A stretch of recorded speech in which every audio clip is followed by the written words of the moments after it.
Good evening, everyone. Still Thursday, the 4th day of September 2025. In a very painful news, the life of two police officers have been taken by gunmen who attack a checkpoint at Abia and River State boundary. Between Abia State and River State boundary, there is a checkpoint there along that road. So they said these people were coming with 3 SUVs. So they were coming behind a truck that is very close to the checkpoint. So as the truck approaches the checkpoint, they open fire on policemen. They injure so many of them. They kill 2 people. And the police also claim that they challenged them in a gun battle, that they believe that those people also sustained injury. So the 2 people's body that died have been taken away. Insecurity in Nigeria, the more you look, the more you see. And before we go into the details of what transpired in Abia State, I still want you to know in data note, despite the efforts of people like Harrison Wamnishu, some policemen and military based in Asaba, they are collaborating and working well. When I mean they are working well, it's because we have seen so many Fulani militias that they kill in data note, that is Anyoma. So most of these people coming there, they are not retreating. They are not retreating. Like, take a look at this video.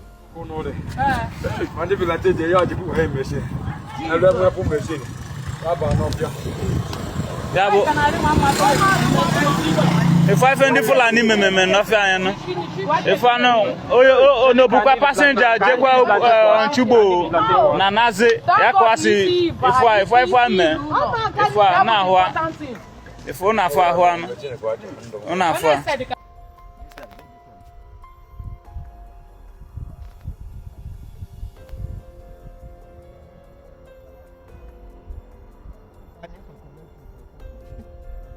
to kill me, not me. Okay, fine. They want to kill me. And we are on Chubo, in between the Onchubo Idumujuna road. This is where this thing just happened now. Driving come up me back from Onchubo. Don't hit me. I don't fair for grand. Won't rush me.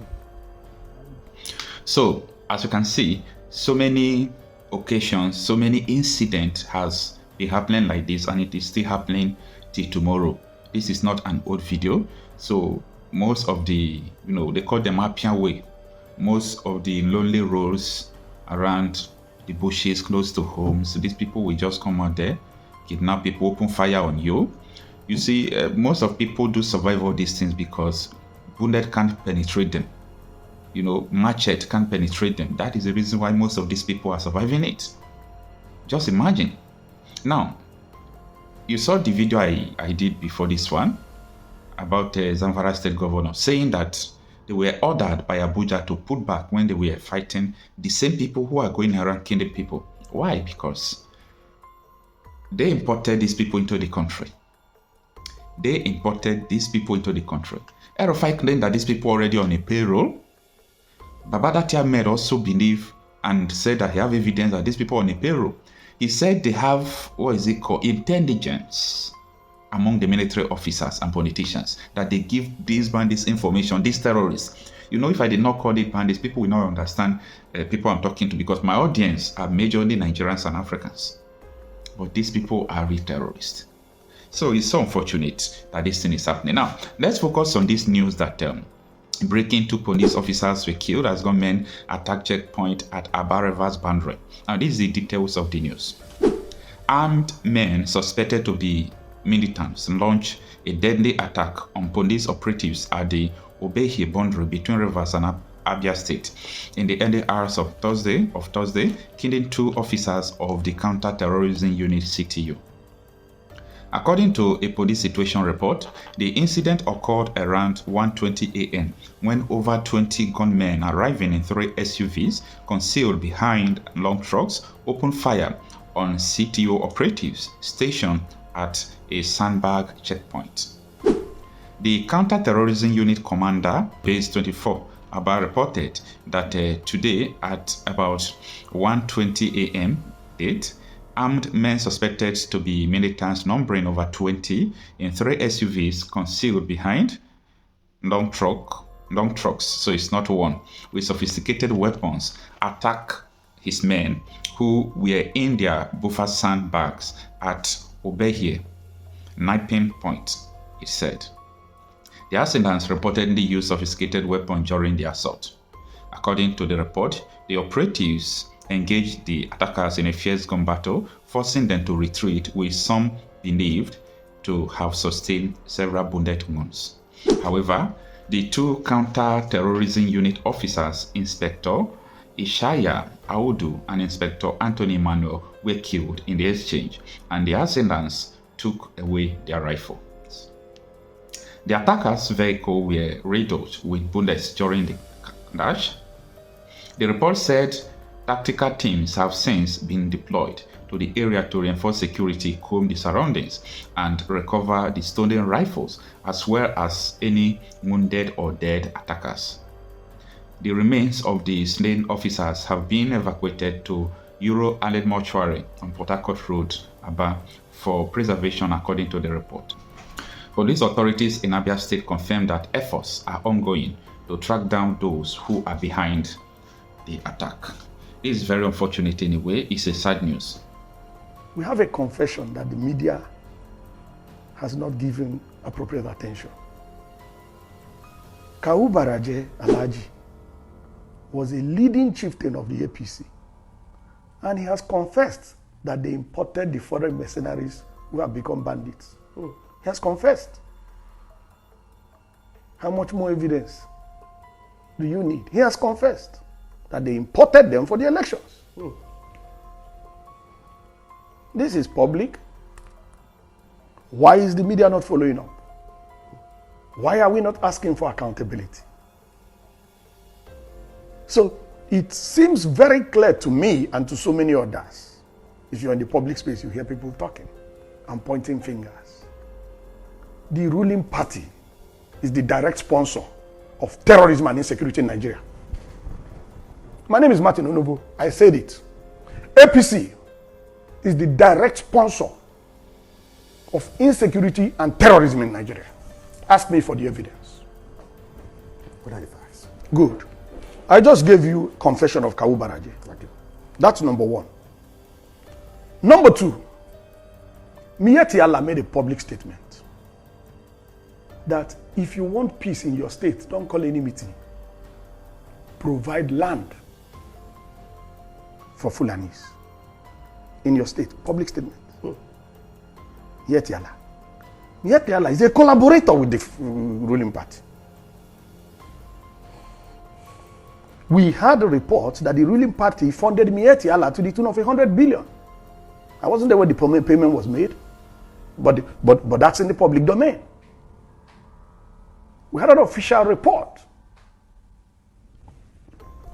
that the government of Nigeria was going to establish a radio station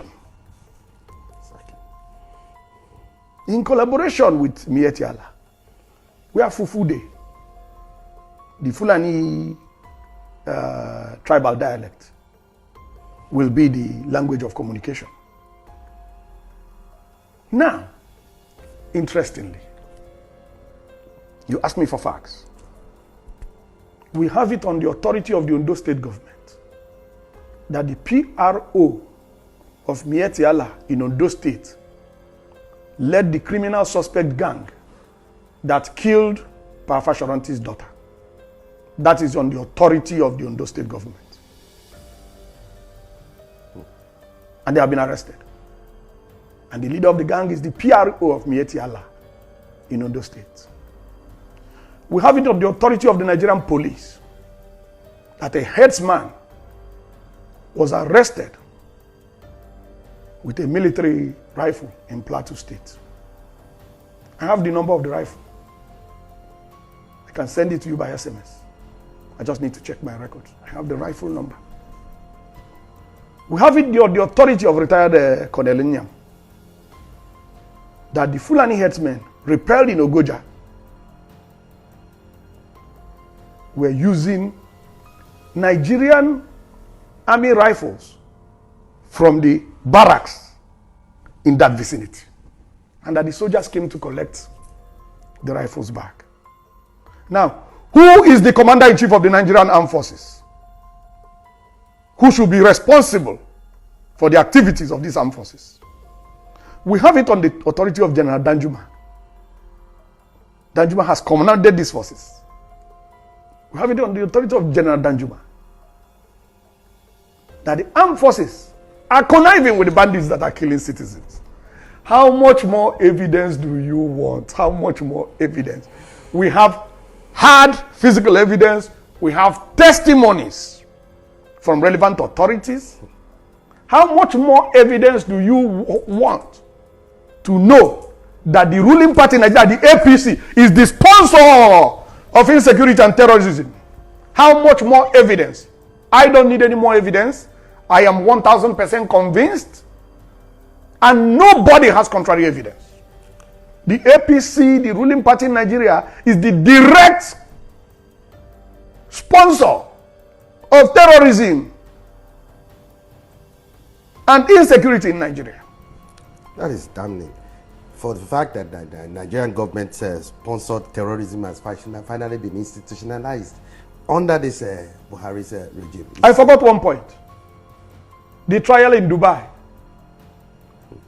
The trial in Dubai, where some Nigerians were convicted for terrorism financing in Nigeria. The published report said that they were traced to people high up in government. So how much more evidence do we need? All the evidence is out there.